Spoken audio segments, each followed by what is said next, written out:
Hello students. Today I am about to start with session 45 from the chapter Income from Other Sources.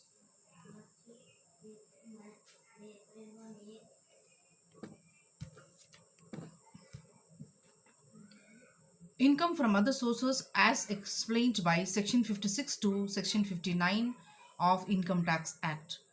Income from other sources is the last head of income. In the first session, I have spoke about all the 5 heads of income that are coming under the purview of Income Tax Act.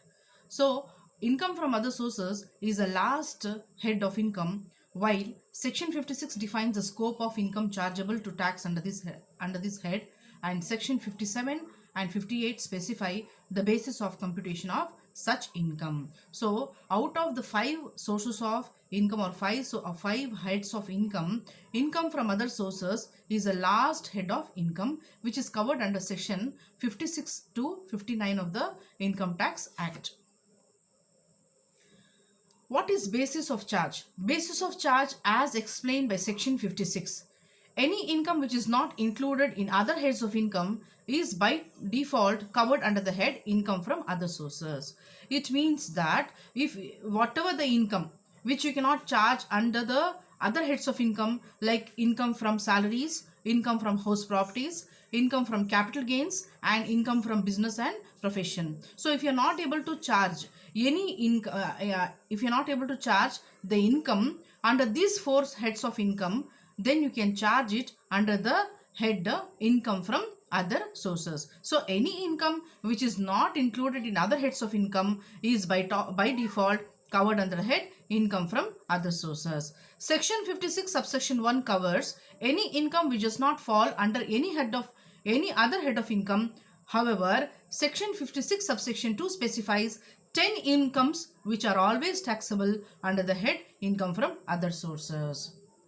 So here I would like to explain that section 56 subsection 1 covers any income which does not fall under the head under any other head of income is covered under income from other sources. What does section 56 subsection 1 tells you? That if you are not able to show any income under the remaining 4 heads of income like salary, house property, profit from business and profession, and capital gains, you are showing under this head income from other sources. That is what is specified by section 56 subsection 1. However, section 56 subsection 2 specifies that there are 10 incomes which are always taxable under the head income from other sources.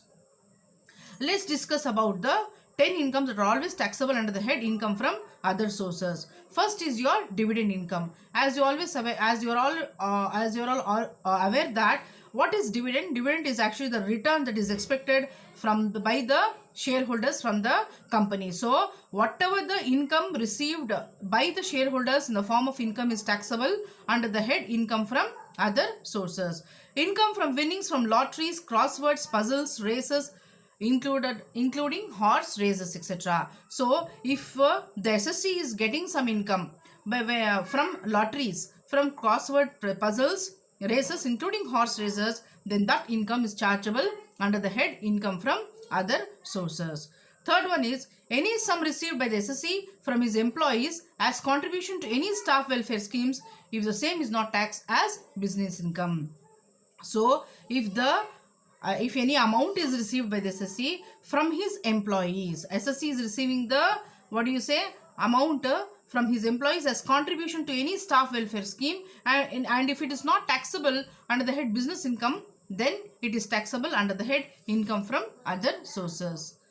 Next you have income by way of interest on securities if the same is not taxed as business income. If the SSC has received any interest on securities and if that income is not taxed under the head business income, then you can always take that income under the head income from other sources. Next you have income from letting out machinery, plant or furniture if the same is not taxed as business income.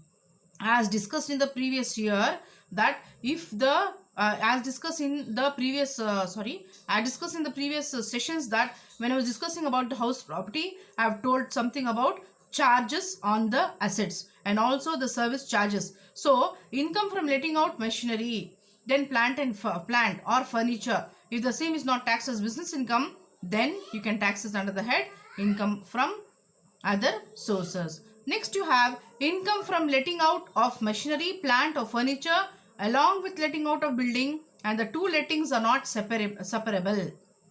This also was discussed under the session income from house property. What it means that if the assessee is letting out the house along with the certain assets, then if they are not separable, if such income is not taxed under the business income, then it is taxed under the head income from other sources. Any sum received under the Keyman insurance policy, including bonus, if such income is not taxable as salary income or business income, then it is taxed under the head income from other sources.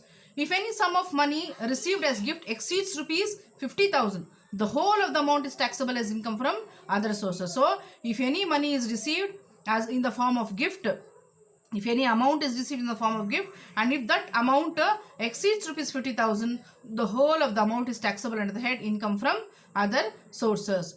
Income by way of interest on compensation or enhanced compensation shall be assessed under the head income from other sources in the year in which it is received. So, income by way of interest on compensation or enhanced compensation shall be assessed under the head income from other sources in the year in which it is received. However, 50% of such interest is deductible, and consequently 150% of such interest is taxable.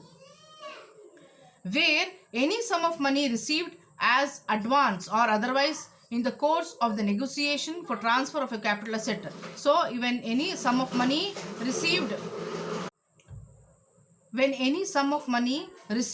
as an advance or otherwise in the course of the negotiations for transfer of a capital asset is forfeited and the negotiations do not result in transfer of such capital asset, then such sum shall be chargeable to tax under the head income from other sources. This provision is applicable for those forfeitures of advance money which are forfeited in the assessment year 2015-2016. With this, I actually end this session, and in this session we have tried to know as to the incomes that are chargeable under the head income from other sources. Hope you have found this session meaningful and you have understood this session. Thank you.